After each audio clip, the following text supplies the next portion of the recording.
उनका एगो गाना आयल रहे पुदीना भी बड़ा चलता ले पुदीना। हाँ हाँ लेकिन हमार काल आवता वर्ल्ड वाइड से पुदीना वाला कैसे बा? पुदीना वाला मामा बोल रहे ना हमारा आवता नेनुआ एगो और बा एगो और भंटा सहेजल लहा असावा नहीं तो कटहर के पुआ ले लहा पुदीना ये लौका ले लही। एगो भाई कल वर्ल्ड वाइड कंपनी से रिलीज होता जो ना गाना के नाम है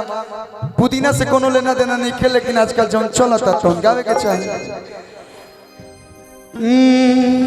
कि इतना लही का रखला के मतलब का ये बेबी डॉल हो। आजकल एगो लड़का से पेट नहीं खे भरत सही में इनको मैं नहीं बोल रहा हूँ जो शहर में घुमाते से निशा को मत बोलना, किसी को बोल देना लेकिन निशा को मत बोलना। जे स्टेज पर जो के बोला जो गिटारा बोला जी निशा नाम से मुझे प्रेम है, निशा को कुछ भी कोई बोलता है बहुत गुस्सा सारा प्रेम में हमनी के दुश्मनी बा कि दिल तना लोही का रखला के मतलब का ये बेबी डॉल हो ताहा दिल हो कि बॉयज हॉस्टल हो।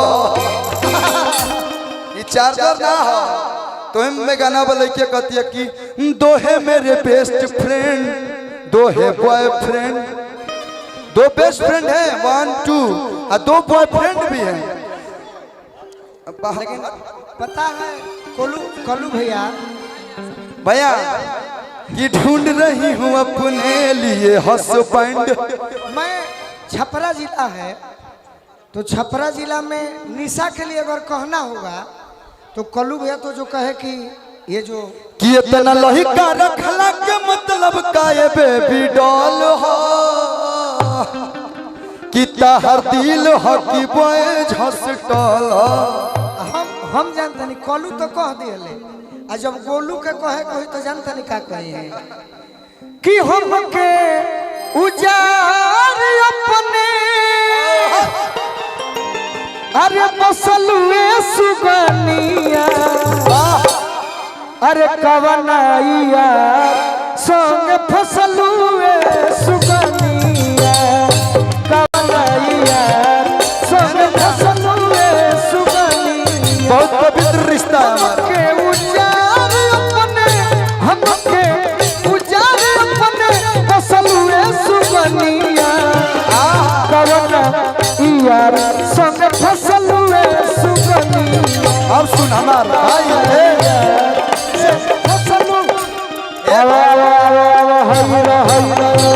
स्टेज पे जो भी सिचुएशन है उस पे को गीत है एको दिलबे बा केने केने बाटी हाय तक बीच में हुनर मारते रहे लात लेके ऐसे कि डांट के करा के साटी एक और पियावा लेके तकियावा कर सईंता एक और हाथे लेके महुरा बैठल बाईया एक और पियावा तकियावा कर सईंते एक दिलवे बा ए गोलू भैया रहा अब दिल के बाद जब चल लगी तो दिल मेरा बहुत टूटा है, चुकनी चुकनी हो अच्छा गया है। ई जानो हां 2 मिनट जई हां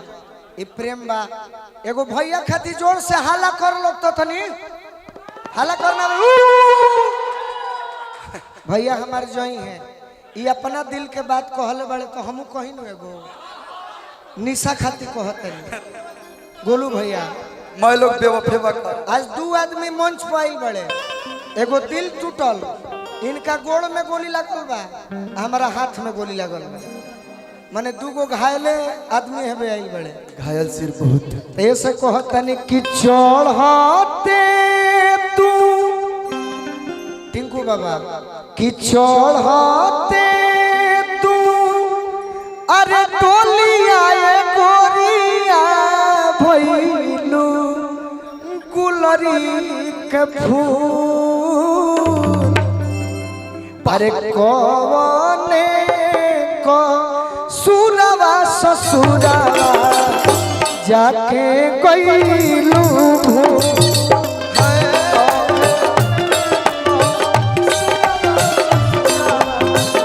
जाके चढ़ाते डोलिया गोरिया भइलू गुलरी के जियो जियो देखता चढ़ाते तू डोलिया गोरिया भइलू गुलरी के फूल कवने का सुरवा ससुरवा जाके गईलू ससुरवा ससुरवा जाके भइलू ए बोलू भैया चलिए अखिया के पुतरी में रखनी बसा के अखिया के पुतरी में रखनी बसा के मिललू न जाए भरी एक बेरिया के एक लाइन हमरो ले हेलो जब जब देखिला तो भूल जानी दिशा अबर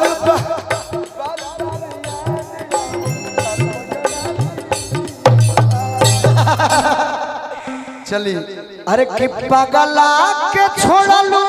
आसू बाबा हे पगला के छोड़लू अरे मोहइबो न कइलू आग में दिहलू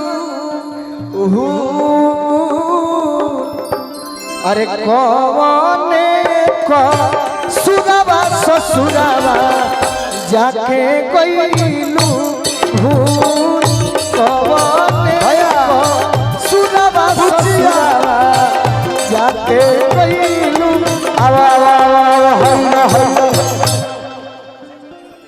चलिए बहुत बहुत धन्यवाद देखिए रोहित चाचा धन्यवाद मत कहिए कल्लू जी, एक मिनट धन्यवाद मत कहिए।